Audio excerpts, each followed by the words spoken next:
Hello and welcome to another late night talk. My name is Stephen and joining me today is Chris Panatier all the way from America. Texas, America. Deep America. Although what people won't know is only like a few weeks ago, you were in the UK and we met for the first time in person. So there you go. Yeah, we did. And in fact, Texas and the UK are exactly the same. No difference whatsoever. Nope, Having spent your vacation here, it's basically the same, but with more ice cream trucks. Yep, a lot of ice cream trucks. The next time I want to go to the UK, I'll just take a walk around my block. It's the exact same. Basically, yeah. Although today the temperature probably is because it's the hottest day of the year. It is, and I'm sitting outside because of Wi-Fi issues in my house, and there's my watering can right there. Excellent. It's on a shelf because the dog likes to carry it around. Of course it does. Of course it does. Yeah. So let's talk a little bit about your new book, Stringers, but also kind of get into how you built it. Because we did a panel together in Manchester and we started talking about craft and things, and we didn't have a lot of time to get into some of that. So I'm always curious about how the writers approach, world building and story and rewriting and editing and all that kind of thing.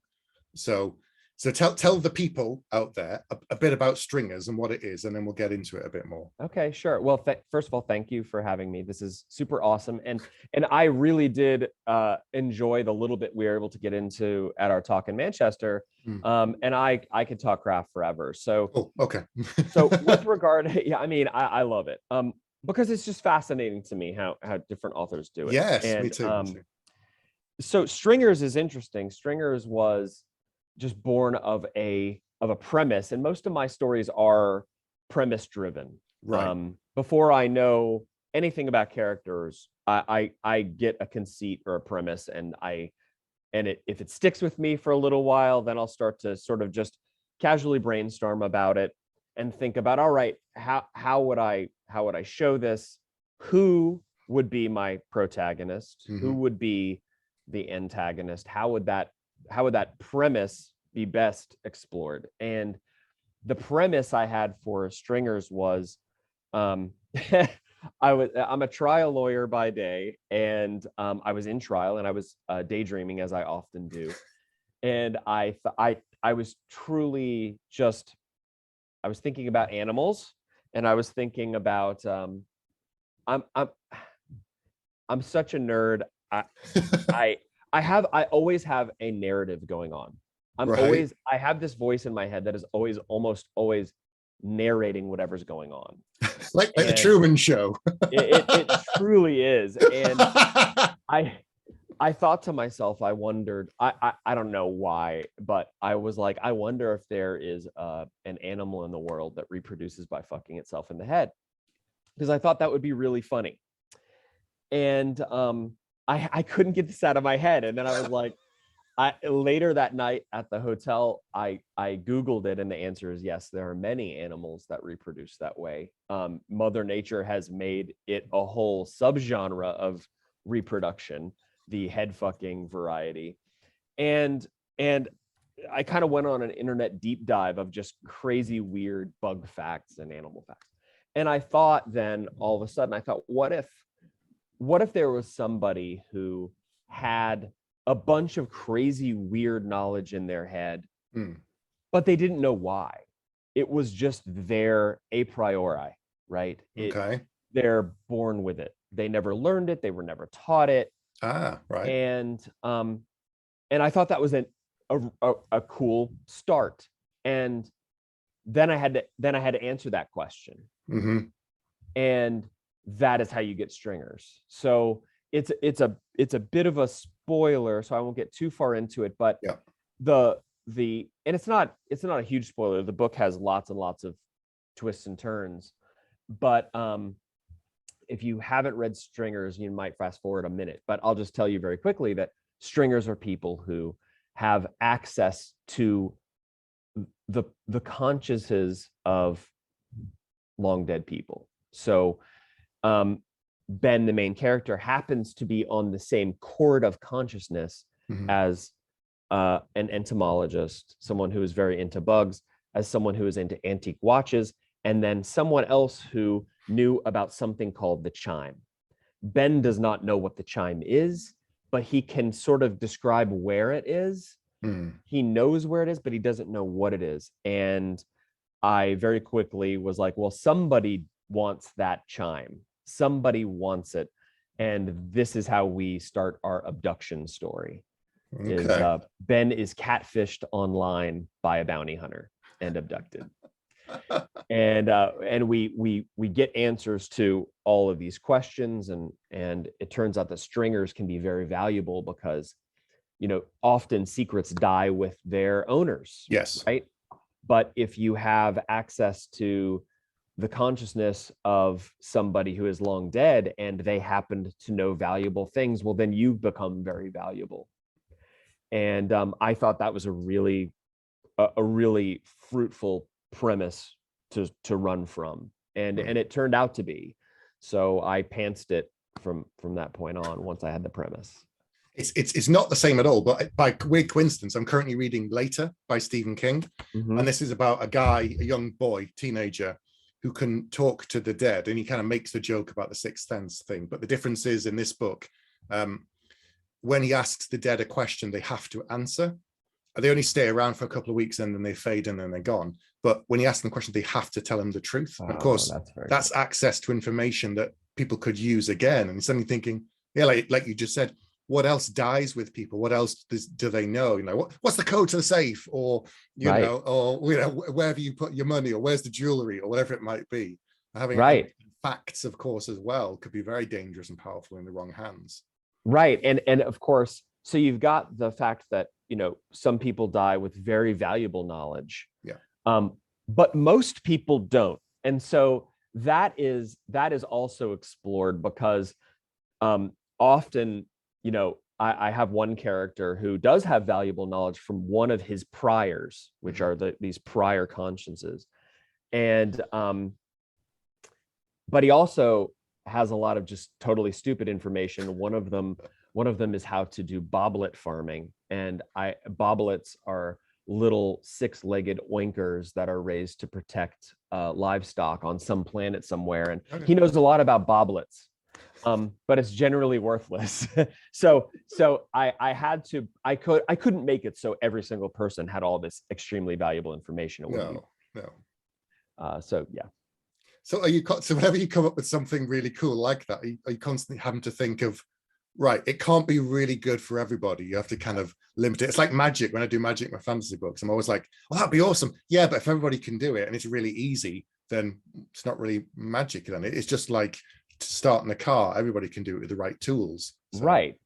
And you know, and for Ben, the main character in this book, you know, the bug facts, it's entertaining, and it's funny. And he the way I set it up is that these present as intrusive facts that his brain is constantly throwing at him in the form of these footnotes. And then, of course, sometimes you even get a response from Ben to his brain in the footnotes, and they argue. But it's largely not valuable, and neither is the knowledge about antique watches, but the information about the chime is very valuable. And of course, a few times it comes in handy that he has all this animal knowledge, because he's able to sort of understand some of what some alien species are doing, because they have a little bit of an analog in their communication, like, for instance, starlings have with murmuration, with the shapes they make, and he comes across an alien species that does that, and he's able to sort of figure out a little bit about what they're doing because of that knowledge. So it's a little bit useful, but I had to make it so that it's not like every single thing you know is all of a sudden super valuable and very effective in helping you get out of your situations. More than that, they're an anchor. Yeah. So are you constantly walking around with like half a dozen different ideas in your head that you're kicking around, and then whichever one has the most sort of legs you start working on? That's exactly right. And that is exactly right. So far, when the right one pops up, I know it's the right one. So like, I just finished my first fantasy, and it's with some beta readers, and it's with my agent now. Okay. And that premise, oh man, once that popped into my head, I was like, I have to do this. This is something I've never seen, never read, never heard of. And it was enough to propel me through 3 full rewrites of this book. Because I am a pantser. So it's great to be a pantser because you have this almost, this vibration that you can kind of tap into and go. And if you take a wrong turn, you go, nope, you come back and you take another direction. And this premise, my brain built it out so quickly. I thought I had it. Right. And the first time I wrote the book, I wrote in everything my brain was doing, and it completely unraveled. Like it just, like a rubber band ball. I rewrote it. I trimmed down a lot of the concepts and ideas that I had to streamline it. And now it was a little bit more cohesive, but it still was lacking. It was lacking a spark that made me really care. And then I figured out what that spark was by thinking about the movie Monsters, Inc. Right. And rewrote it a third time. And this time I do really believe it works. Because I wanted to write this secondary world and I wanted to focus there. And just briefly, I have creatures in that world that come to another world to collect something and they take it back. Right. Kind of like Monsters, Inc. Yep. Although this is a very dark fantasy, it's not Monsters, Inc. But it wasn't as compelling as I needed it to be. And I thought to myself, why is this not as compelling as I need it to be? And I thought about the movie Monsters, Inc. And I thought, is it because I'm not showing the world that is having this stuff taken from? And I thought, well, how did Monsters, Inc. did it? Because Monsters, Inc. was they were collecting laughs and screams, right? The screams first, from kids in on Earth, and then they were going back to their dimension, wherever that is, and using it to power their world. I have a similar conceit in this book.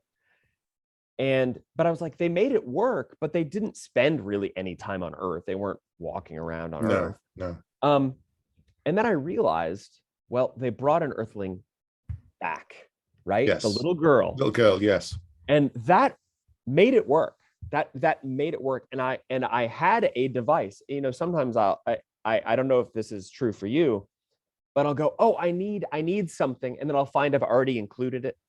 I find I've already had it, and it was already written in how I get a human, in this case, into this secondary world, and it was always going to happen. But just thinking about Monsters, Inc. sped it up. So it took 3 times to do that. And then for currently, I'm in that process. I'm walking around thinking, what is the next book going to be? And I have, 4 or 5 ideas in my head, and all of them could work as a book, right? But I want something that is vibrating off the page. And I know it will come because I've turned my brain on. I kind of just tell my brain, start thinking, and it goes, okay. And eventually something will come. And I have trusted that for a long time. So that's kind of where I am now. Wow. See, that's so different to me. That kind of, just let it go and see what happens, and it'll come through when I sit down. I tried pantsing once, and I wrote a whole sci-fi novel, and at the end of it, it was such a garbled mess. I didn't send it out on spec. I tried rewriting it. I just thought I basically would have to do what you do, which is shred the whole thing and start over just from a core premise. And I'd spent probably 2 years on it at that point, and I thought, no, I can't do it. I wanted to try something different. This isn't working for me. I know what my limits are. I know how I need to work. I've got to set a grid, a map for me, and then I can write to that. But I mean, and so I did many times think about trashing this novel, because it was so difficult, and I was like, maybe it doesn't work. It felt circular to me, and it was circular, but that ended up being extremely important to this story. And there is an off-ramp. I did find an off-ramp out of this kind of circle I'd created. And now I'm very, very proud of it. Whether or not it ever sells or whatever. We'll see, because it's extremely, it's audacious for me anyway. And I try to be audacious. I really do, because why do it if you're not gonna shoot for the fences, you know? Yeah. So it's a standalone fantasy novel with a high core premise. Okay. Yeah. And it's a little chubby boy too, because my first two books were 350, 380 pages, which are not tiny, but they're not huge. Yeah. And this one is like 520 pages. It's like 130,000 words or something, right? Which is crazy for me. You're looking at somebody who, when I was in law school, I had to write a 30-page paper, and I thought that was a crime against humanity.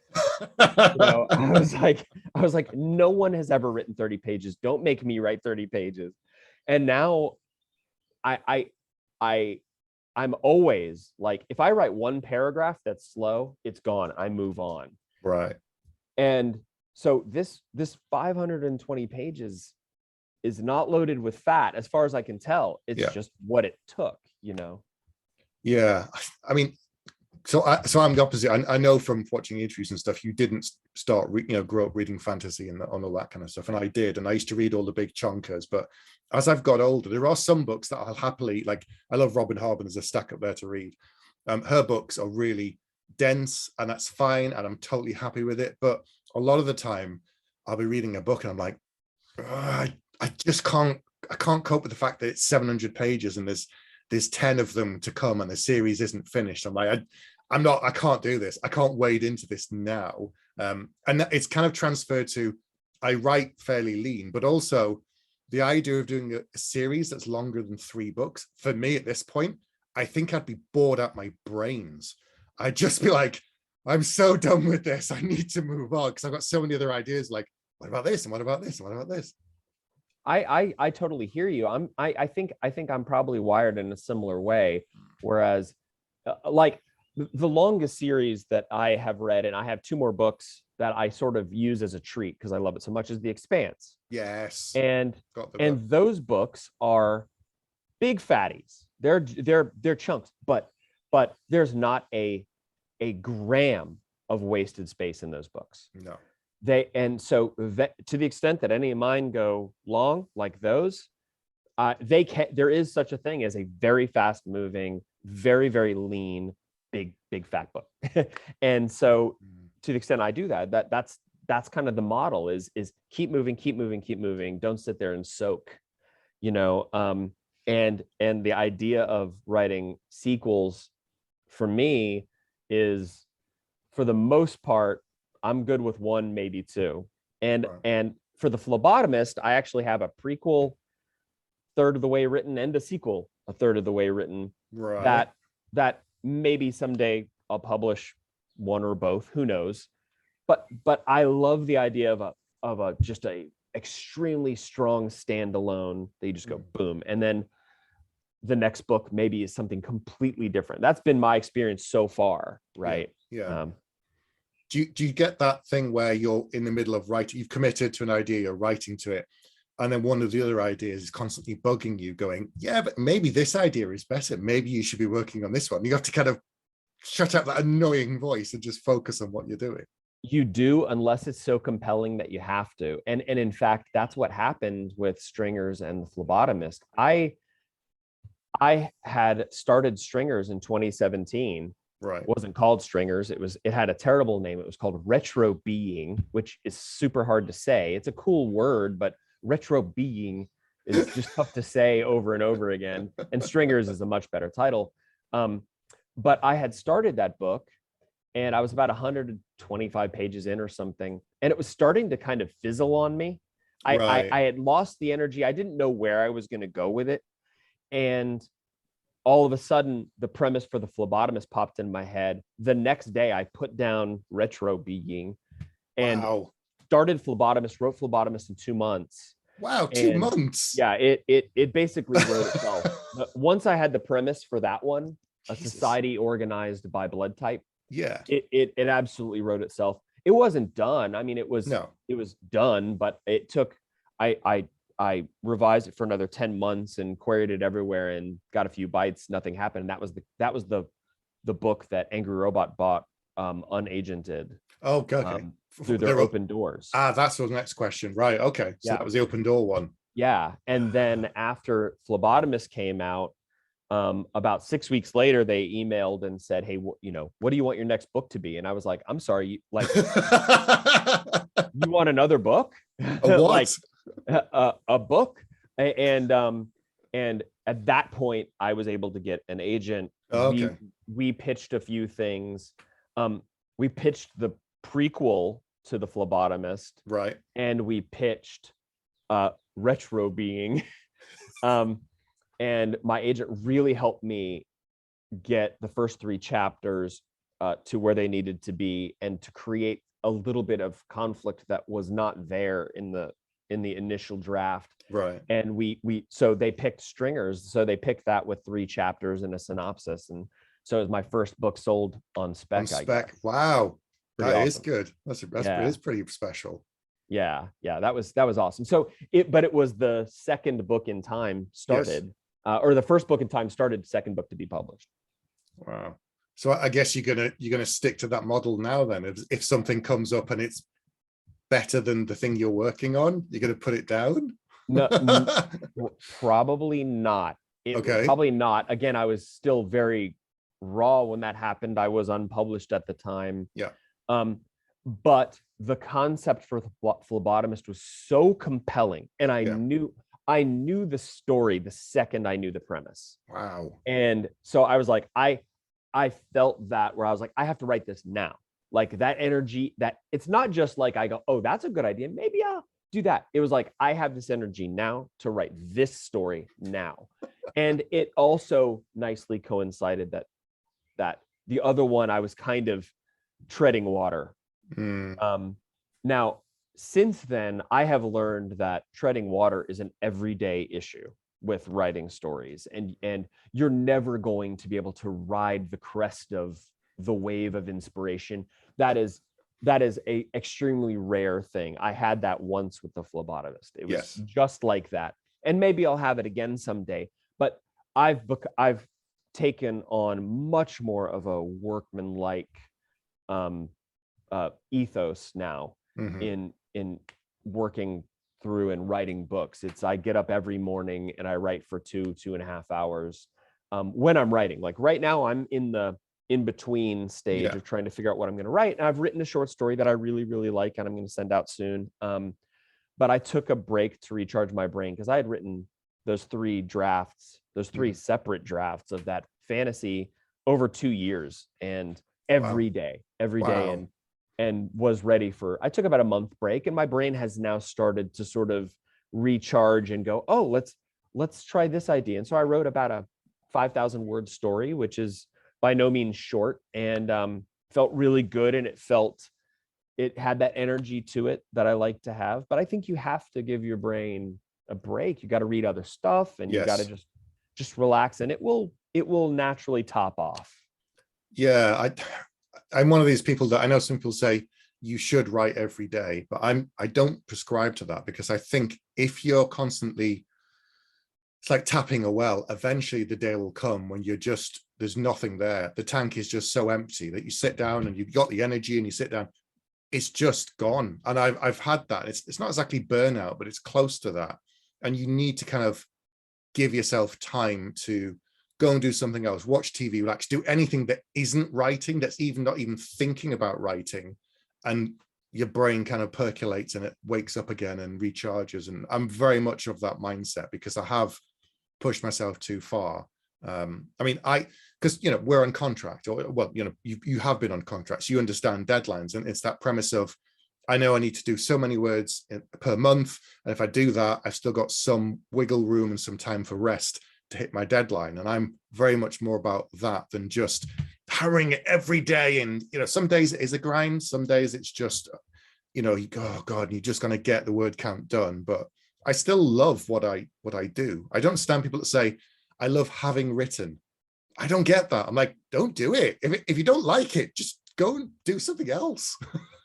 I agree with you, and I'm very much the same way, which is I do set out to not wait for inspiration while I'm in a book, right? Yeah. While I'm in a book, like I'm going to sit down, I will figure it out. I will get through it. And Yeah. some days are better than others, but absolutely we as writers have to allow our brains to sort of regenerate almost, because I think we sort of burn them down and percolate, as you said.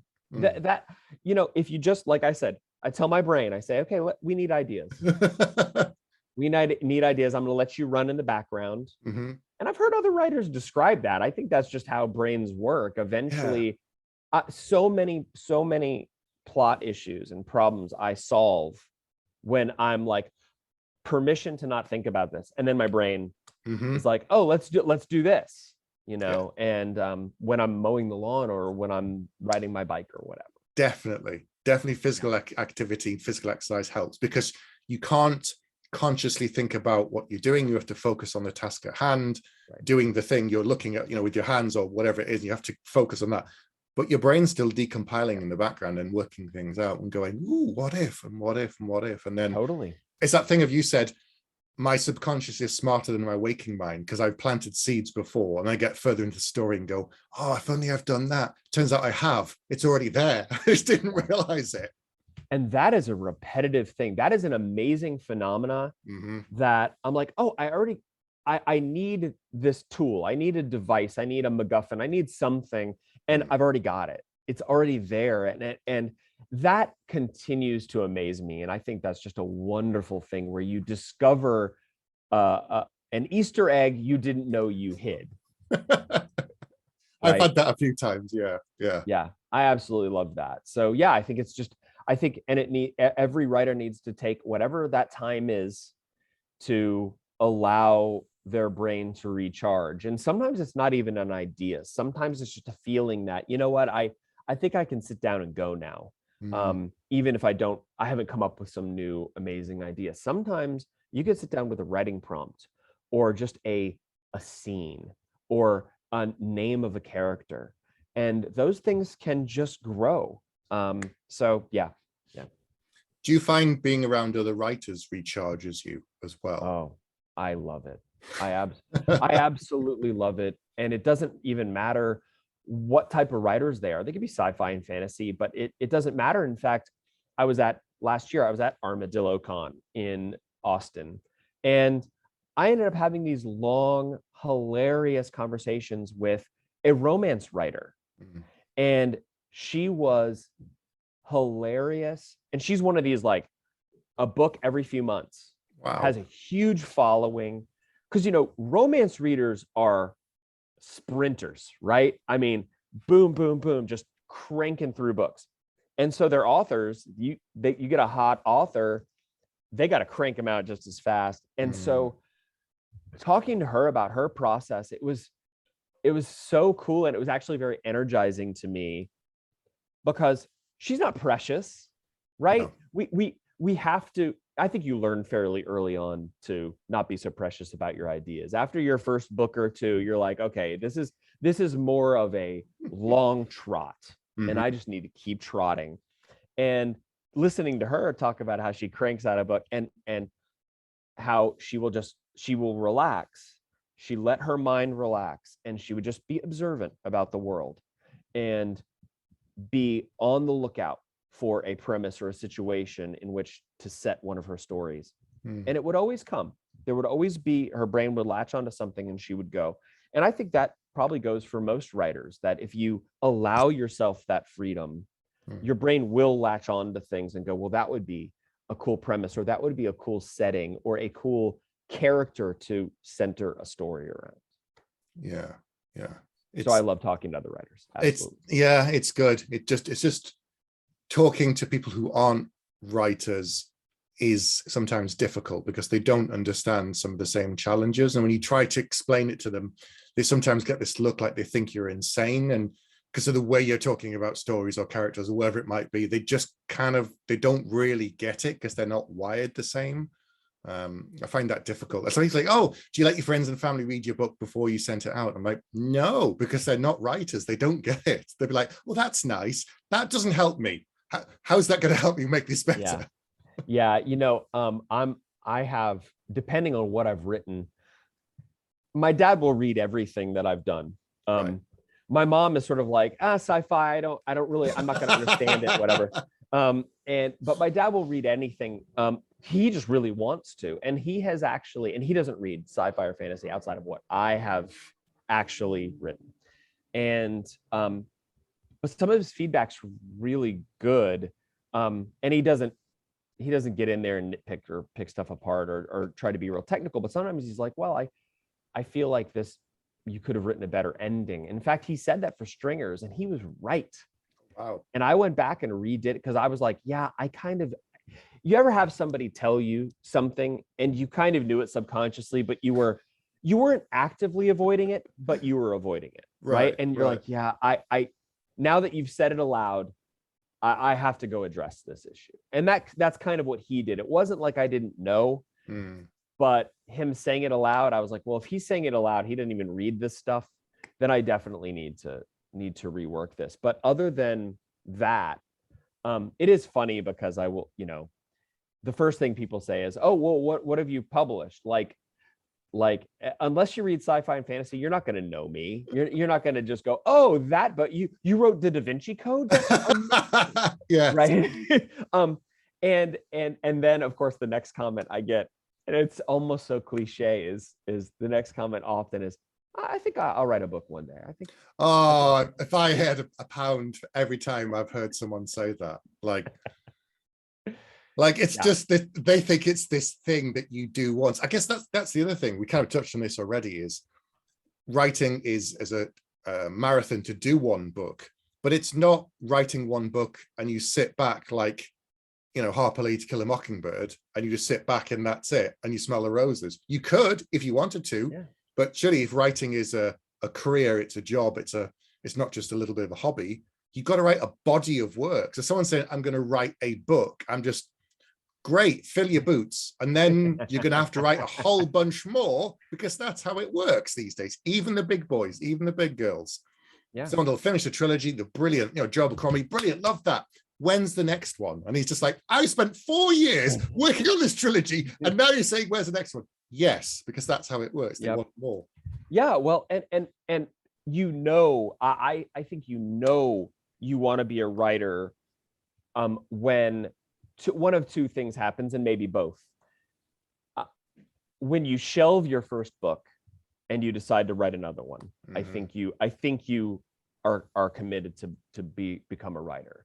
Because of course I wrote my first book. My first book was a extremely well-intentioned yet misgauged middle grade story at 100,000 words, which is 3 times as long as a middle grade story should be. But I was like, well, J.K. Rowling did it, why can't I?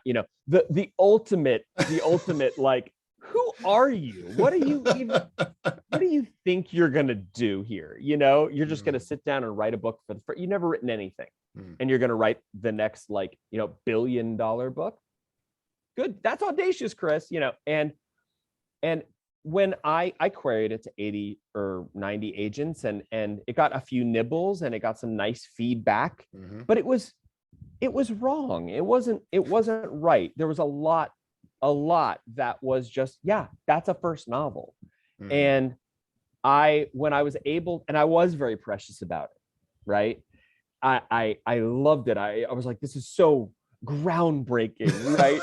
And but the moment I was able to put it on the shelf and move to another story, I thought, okay, you know what? I think you could really be cut out for this, because I was able to set aside all the several years of work on that and how precious I was about it, and grow from that and start the second book again with no promise or guarantee of ever getting it published. Yes. And so I think that's one situation where you go, okay, yeah, that person can probably be a writer if they can set that aside and fail, right? Fail, however that means, even though I learned from it. It's not published. It didn't get picked up. I didn't get an agent.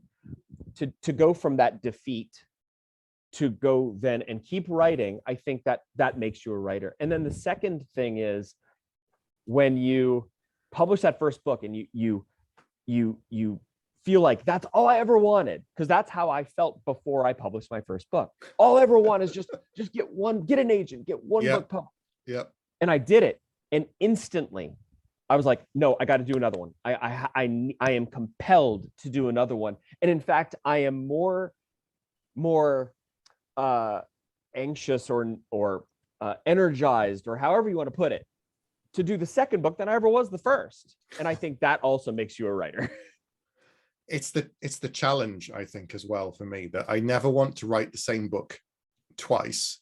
And I'm now at the point where I want to write something better or different and challenge myself. Like some people have said, oh, do you write for a particular audience, or do you write for, and I'm like, no, I write the kind of book that I want to read, but I also think I want to write something that's going to push me, because if I'm comfortable writing the book, then it's probably feel like I phoned it in, and it'll probably feel very boring. It's like if it's too easy and it's boring to write, it's going to be boring to read. That's kind of my premise.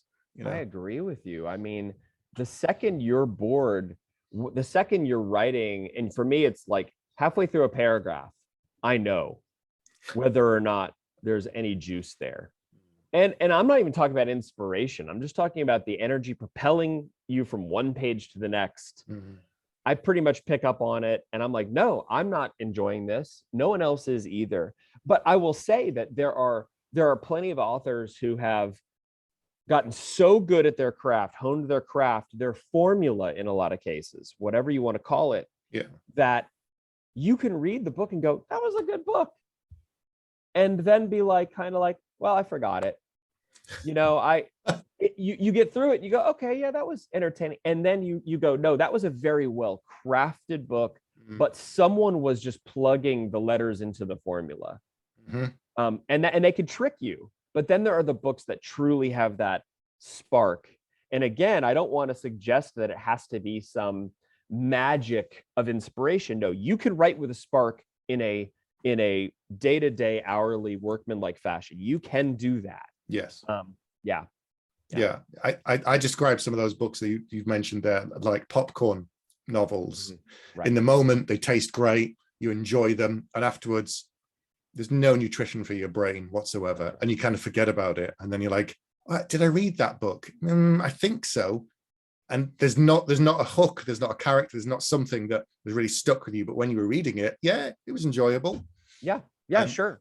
I'm getting a bit pickier, I think, with my reading. I don't read particularly fast, which is one thing, but probably because I'm always constantly chewing it over as I go. But now I'm kind of at the point where if a book isn't hooking me and I'm thinking, I'm not feeling it, I will put it down. I used to be like, I must finish a book if I started it, but now I can't do that. Do you finish every book that you start reading, or do you just go, nah, it's not for me, and move on? I think idealistically I'm not a quitter, right? But the way I get around that is I go, okay, I set it down and I say, I'll come back to it. I'll come back to it. And often I do rotate back around, and I come back to it. And I'll give it another shot, but sometimes I never come back. And I don't think you owe it to the book or yourself to push through something that just is not working. Yeah. Like some people say, oh, you can learn from a bad book. I'm thinking you can, but equally, if you're not enjoying it, all you're learning is, I don't want to do this. And I've got to suffer through 400 pages of that when I knew it in the first 50. So it's like, why do I have to read the next 350 to go, you were right after those first 50 pages? I can learn a lot from breaking my leg, but I do not want to break my leg. Right.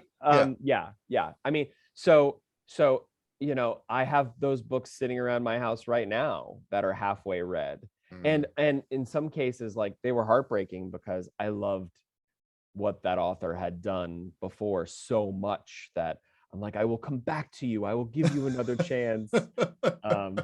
But there's too many books. That's the thing. There's too many good books to waste your time in a book that doesn't work for you. And it might work for somebody else. But if it doesn't work for you, you should move on.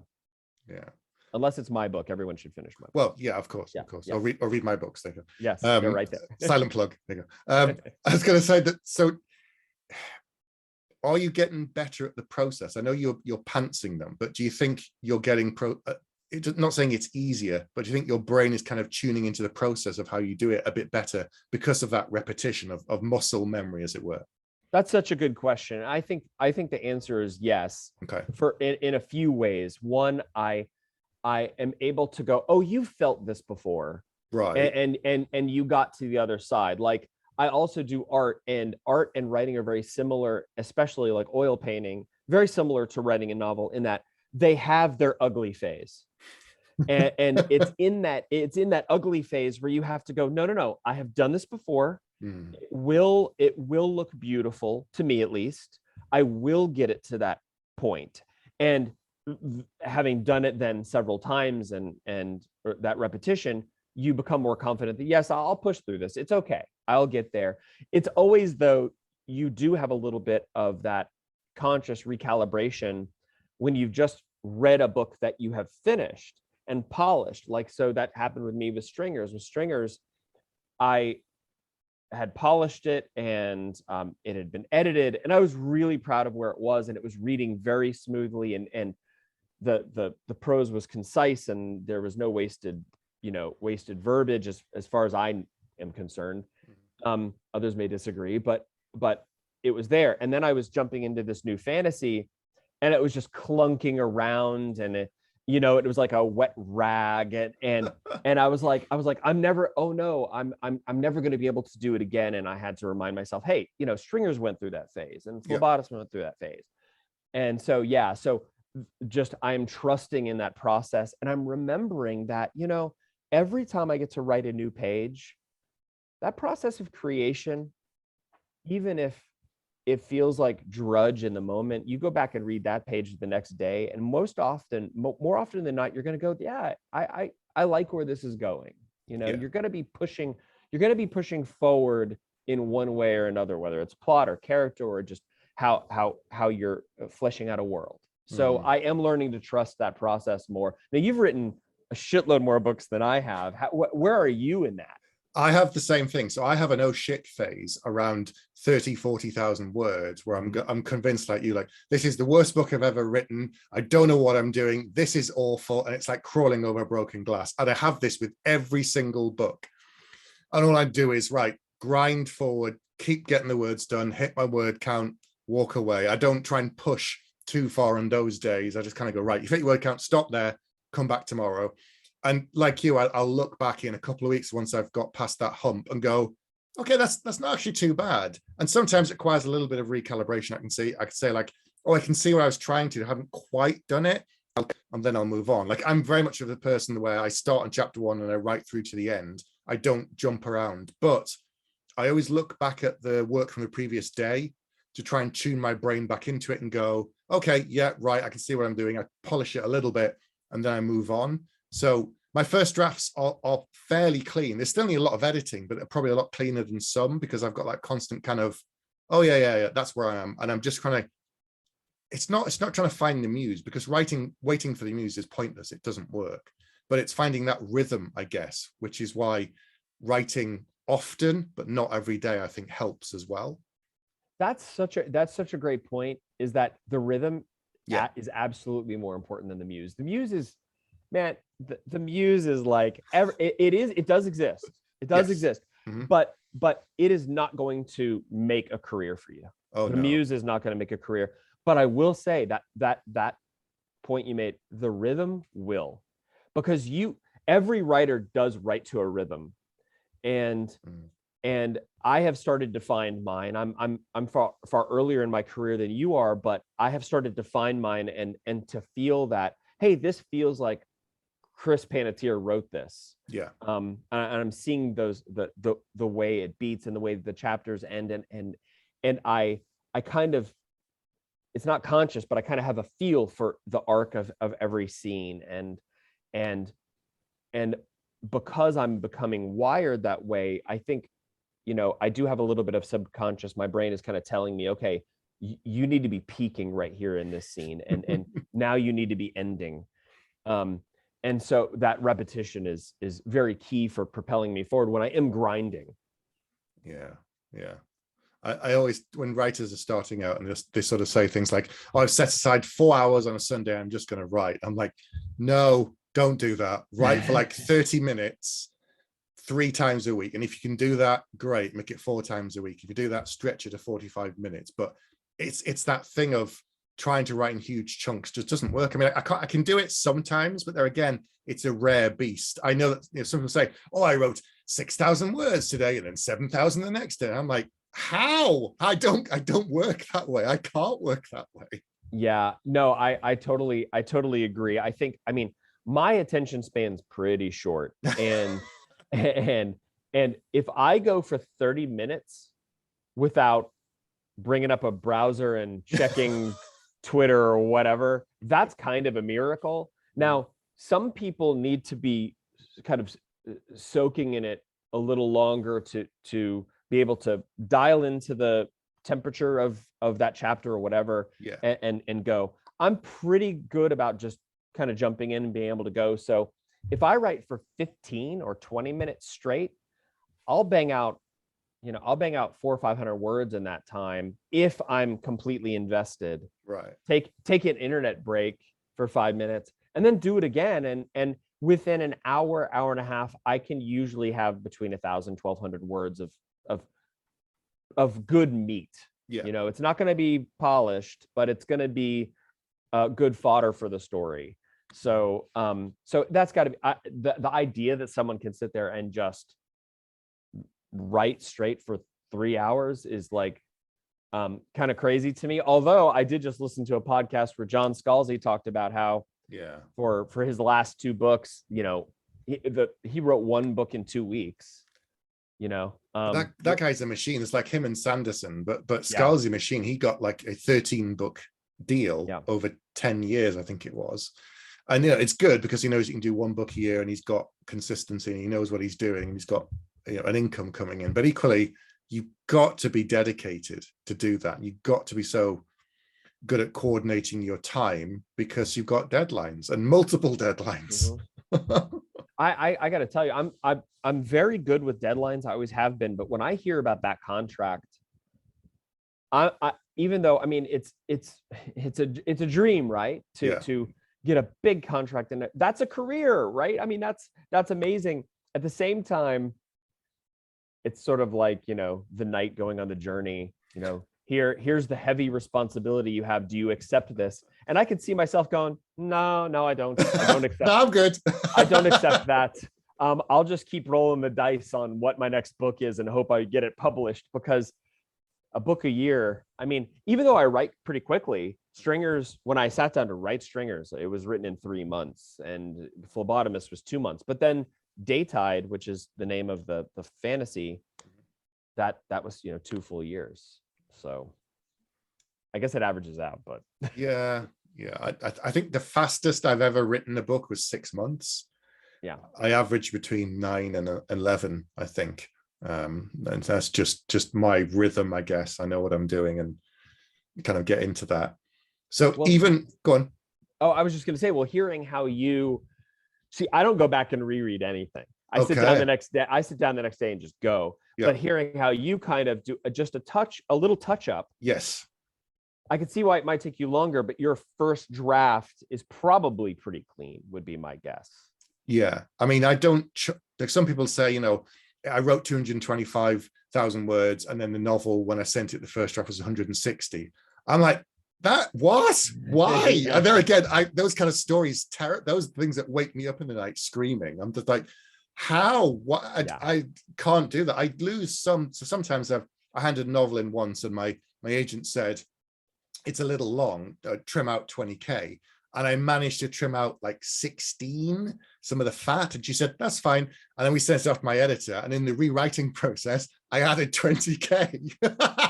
So it still ended up, but it's a different 20K and it's not the same stuff.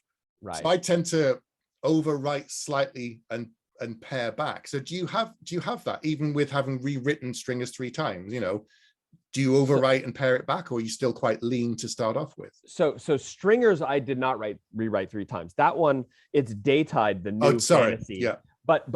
So it's very funny, quite the same kind of story as you just told. When I turned in The Phlebotomist, it was 72,000 words. It was a skeleton. Yeah. It was just boom, boom, boom, plot, plot, plot, plot, plot. And Gemma at Angry Robot, she said, when we did our editor call, she said, here's 25 things I want you to fix, and I want another 100 pages. Wow. And I went, what? I was like, what? And I had, a month to do it. Wow. And yeah. And I it just so happens I was in trial in a case in New Jersey at the same time as that month. Yeah. And so I was trying the case during the day. I was getting ready for the next day in the trial until about 11:30 at night. And then at 11:30 to 1:30, I would edit. Oh God. And it was awesome and miserable. But and I actually asked for an additional couple of weeks because I only had 2 hours a day. But it was great advice because it did need fleshing out. This was my first book. It did need fleshing out. The world needed a little more rounding out. I tend to write in a very spare way. I do not over describe. I do not use a lot of adjectives. If I'm going to use an adjective for something, I use one. Like, no one has long black hair. They have black hair or they have long hair. And right. And the reader can figure out the rest, because a lot of that stuff, I just want to keep it moving. And as a reader, I love it when I'm reading a book that is minimalist, is telling me I'm getting the pure nerves of the story. And it's not necessarily important to describe in a full paragraph what this place looks like. There's a place for that. And I have done that. I mean, in my fantasy, I'm going to tell you that I think fantasy is a bit of an exception to the rule now, having done it and of course read it, where if you're creating a full second world, I think fantasy is harder than sci-fi. I saw Wesley Chu say that at Worldcon. He's writing a fantasy book, and he was like, I think it's way harder than sci-fi. And I totally agree, because the challenge is building a second world, not getting bogged down in description, especially if it's a world that is like nothing like ours. Not getting bogged down in description, trying not to do too many info dumps. So that's a little bit of an exception. But yeah, so for Phlebotomist, I ended up adding, it wasn't 100 pages, but it was close to 70 pages of new stuff. Again, that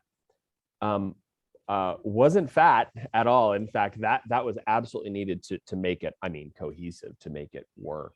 So she was spot on there. And then for Stringers, I of course took what I had learned forward, and I was asking myself throughout the whole thing, have I built this out enough to visualize it, but not to overpower the reader?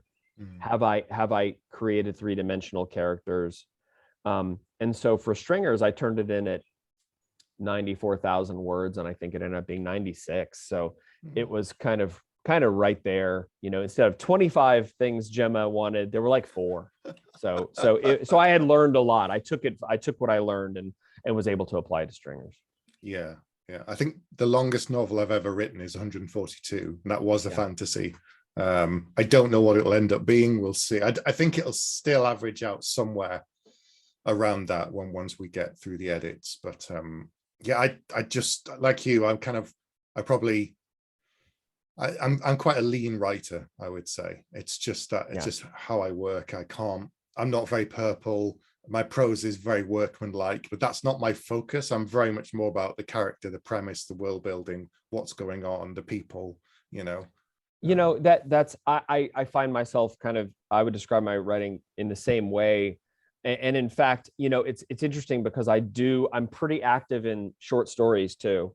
Right. And in the short story world, boy, it is a lot more purple. You don't find a whole lot of stories that are just telling you the story. There's almost like a little bleed over from the lit literary fiction and the MFA kind of style into a lot of the sci-fi and fantasy stuff we read in short stories. But I don't have a negative opinion about it. Hell, sometimes I write it. It fits the story, and so I will write a little more dreamy, a little more prosy.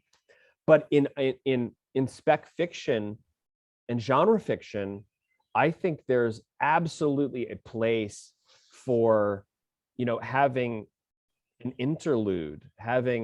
So for instance, in Stringers, I have these, I would almost call them interlude chapters, and they're kind of out of the blue, and they're called The Instrument Maker. And there's like 6 of them, and they're a page and a half, and each one is a completely different feel. It is that sort of dreamy. It is a little bit prosy. It's more poetic, and it's to effect. So it's for a purpose that you're going to get this totally different feel, and that I really love. I think in genre fiction there is a place for it to that effect, and in fact, in Expanse they did that with these interludes called The Investigator. Yes. Right. Yes. Yeah, I remember. Yes. Yes, and I loved those, and they're beautiful. They were short, potent, beautiful, totally different style. Yeah, where they're describing the proto-molecule reaching out and doing investigation, and those were magical. I loved those, and so to effect, right? I mean, it hits a lot harder if you're reading this noir, just beat to beat to beat story, and then you get this like dose of this beautiful prose in to pull you out and put you somewhere alien. So I do really like it if it's used like that. But I have read a lot recently of good writing, good work that the prose pulls me from the story, for sure. Yeah. I can get bogged down in some purple prose in big novels, and I just as you said, some big novels can just be so much story, it's packed in there, and other times I find like I'm just stumbling along. And some people love that. It's that thing of I'm still learning now what my taste is in reading, and it does change, and what kind of books I like has changed for sure. But everyone's different, so that's another reason I don't ever read reviews, because you can't please everybody all of the time. Someone will say, "Oh, it's just too long, it's too slow," and someone else will say, "Brilliant, it's just what I wanted, it's a perfect pace." And I'm like, yeah, so you can't win with everybody. It's not worth trying. Right. I mean, I always like it hardly a day goes by that I don't discuss Jeff Vandermeer, because Jeff Vandermeer is absolutely one of my favorite authors, but his prose is extremely purple sometimes, and even sometimes has a feel of being a little self-indulgent. Right. But I forgive it. I forgive him. I forgive Jeff. in the story, right? In the story, I absolutely it works, and I'm telling you, he walks a very razor thin line of that, because it is, the prose is very happy with itself, right? But it works for those stories, and like the Southern Reach trilogy. If I could write Annihilation, if I could write that my version of Annihilation, whatever that would be, that would be the book where I could sit back and go, yeah, I wrote that. I'm good enough. But because it was very prosy, very dreamy, and utterly amazing. I crushed that book. I love that book. And then I'm reading Ambergris, the Ambergris trilogy, which also is like very long, and it's funny. There's actually a chapter in it where Jeff Vandermeer has made himself a character in the book, right? And he's in a prison in Ambergris, and he's Jeff Vandermeer, okay? And it works. It works. And I absolutely love it. And there's a lot of kind of dawdling in the book, and I'm like, yeah, I'm fine with this. For this story, I'm fine with this. And so you're right. We all know it's totally subjective, and I would not want that what I'm getting from Ambergris Mm. probably ever again. It would really depend on the story. But in that book, in that trilogy, it's absolutely working for me, and I absolutely love it. I'm too much of a coward. There it is right there. Well done. Nice. Yes. I'm too much of a coward to attempt that myself. And I don't have the chops for it. And I know I don't have the chops for it. Yeah. And that's another thing is I'm not going to take something on if I know I do not have the chops to do what he did in that book. Yeah. Got to know yourself. Yeah, this is it. Know your limits. I push my limits, but I also know some things I'm just Sure. not going to tackle because it's not within my wheelhouse. Yeah. You know. Yeah. So to wrap us up, tell us about an author that, like a hidden gem that people might not know, that something they should read more of, or they might discover for the first time. Like, who's one of your go-tos? Like, someone say, "Oh, I haven't heard of that." You're like, "Oh my god!" And you can rave about them, because I've got a couple that people are like, Okay. "Who?" So okay, so number one, I might have a few. Number one is Jess Hageman. Okay. She goes by Jess Hageman Bross now, Hagemann, I think. Okay. She wrote a book called Head Cheese. Head Right. Cheese. Okay. It is a book about a disorder. It's called BIID, Body Integrity. I forget disorder. It's a recognized condition where people are compelled to remove part of their body. It does not belong. Right. And it is a psychological, literary horror, body horror, that is absolutely, utterly magical. It is beautiful, and I utterly love it. And she actually, like, we're talking about BFA or MFA. She has, I think, both. And it is a much more literary feel. It's an amazing book, and I highly recommend it. It was put out by Cinestate a few years back. Head Cheese. I actually drew the cover for it. It's got a big nice. It's got a big like Franken pig on the front. This pig face, like, that's patched together from other pigs. So that's Head Cheese. So I highly recommend that. Another, well, I mean, everybody knows about Binti by Nnedi Okorafor, but the Binti trilogy, I come back to that one because sometimes when I'm getting a little too fancy in my writing, like fancy, like I or too big for my britches, with my big important ideas, I think about I was thinking about Binti this morning, because Binti is a combination, a very skilled combination of really amazing new world building, and I'm mainly talking about like the space aspects. Obviously, Okorafor is writing from a place I can't write from, but the world building, the space stuff, all of that has a very different feel to it than a lot of other books, and it's a new feel while being extremely accessible in how it's written. She is able to conjure beautiful imagery and beautiful scenes and new feeling scenes that I've never seen before, but in a very accessible way, in a non fancy way, in a non-pretentious way, in just a very direct way. And I admire that greatly, because I think a lot of time, and I'm susceptible to it, when I think I've created something new, I have to beat down my little ego and go, don't put it on the page. Don't make it clear that you're so proud of yourself on the page, Chris. Right. Calm down, okay? And so I recommend the Binti trilogy. And then there's another one that I just read recently that I've read a few manuscripts from some fellow authors that are not out yet. Right. Okay. Cool. That are really good. But when it comes out, and she's announced it already, so I'll repeat it. So Carolyn Hardiker, who published Composite Creatures from Angry Robot, again, extremely skilled author. She has a book coming out called Moth Town that'll be out next year. Oh, okay.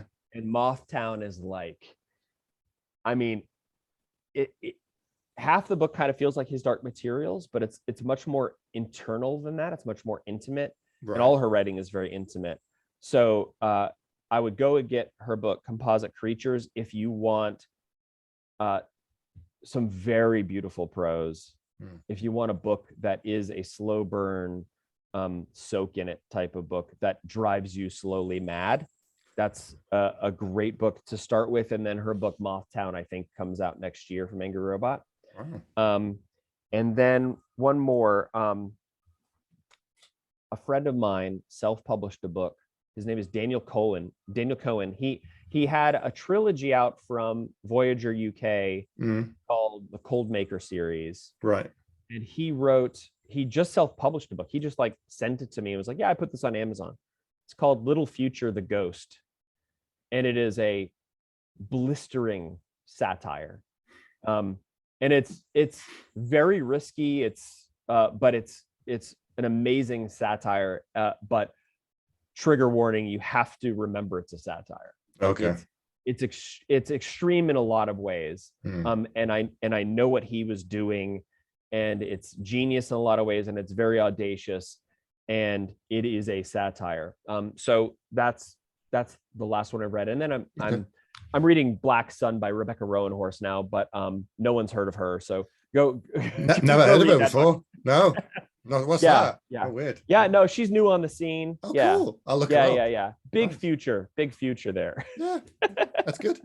What about you? What have you been into? I'm reading all over at the moment. So I'm reading Stephen King at the moment, but I've got a weird thing into like crime at the moment, because these are all of the hard case crime novels that have been reprinted. So there's his ones, but then there's all of the old ones. And I do that thing I was saying before we started recording, that I love the hunt of trying to find an old version of a book. So there's some really old ones that I want to kind of hunt down, like the old Parker novels, the originals, and find the crappy old paperbacks that I can, or as like some old Robert Bloch, or some really old sci-fi stuff. So I do another podcast, and probably 2 years ago now, we interviewed Michael Ironside, and it turned out his grandfather, Jock Ironside, was one of the original people on like this sci-fi group of people that used to email each other, used to write to each other, and it wasn't public. And he was telling us about all these great sci-fi people from back in the day. I'm thinking, I need to go out and hunt down some of those now. And just things like that, I'm always thinking, oh, if I had more time, I'll make a note and go and write it down. But my go-to hidden gem, which I always talk about, and no one's read, nobody has ever read it. And then I told a friend of mine to read it, and she loved it. She was absolutely blown away. So I don't really read a lot of horror. I don't read zombie novels. They're just not my cup of tea. About 6 years ago, I was sent an arc of a novel, and I read it and absolutely fell in love with it. And it's one of the best books I've ever read, ever. It's called The Reapers Are the Angels by Alden Bell, which is a pen name for a guy called Joshua Gaylord, he teaches English somewhere in New England. And it's astonishing. It's about a teenage girl called Temple who has grown up in the world after the fall with the zombies, but she's got another name for them. So it's all she's ever known. And it's about her traversing America in this world that's everything she's ever known and grown up with. And it's beautiful and shocking and disturbing and touching. And the prose is like magical. And you can do, there again, we're saying about Joe Lansdale, Bell can do so much with so little that it astonishes me and sickens me at times. Yeah. And it's so good. So that's one of my recommendations. He's only done 3 novels that I know of. And I've read all 3, and I've read Reapers a couple of times because it's just so special to me. So. Oh wow. Okay. Yeah, I'm gonna put that in. It's called Reapers of the Angels. The Reapers are the angels. Yeah. And it's special. So it was so good, and it did so well. They said, "Can you do another one?" He's like, "Well, it's kind of a standalone," but he did a prequel in the end, and that worked. And they did something completely different again, and that was pretty amazing too. But given that he's an English teacher, when you read it, I go, "Yeah, I can understand that now. I understand why." Yeah, because he's so good at what he does with language and prose. That as we were saying, mine is very workmanlike. I'm okay with that. I know that. And then you read something else like that, and I go, "Yeah, I'm not going to try and do that because I can't, Yeah. but I can tell a good story. So that's Yeah. what I'll focus on. It's funny, that reminds me of Justin Cronin wrote the Passage series, and of course he's a a professor of writing at Rice University in Houston, I think, and did that on a whim. His daughter suggested it, so he did it, and it blew my mind. I absolutely love that series. And again, fat books that I crushed. Yes. And it's very literary. He's a literary writer. Yep. And so he wrote a sprawling vampire story in a literary way, and it totally works. Yeah. It's weird. Cool. Right. Well, I've taken up enough of your time. Thanks for coming and talking about craft and for your recommendations. And I'll put links down below for everybody to check out all your socials and Stringers and Phlebotomist. And we look forward to hearing news about the new hopefully fantasy book in the near future. Yeah, hopefully we do. Hopefully. Well, thank you so much, Stephen. I really, really enjoyed this. My pleasure, Chris. Good night, everyone.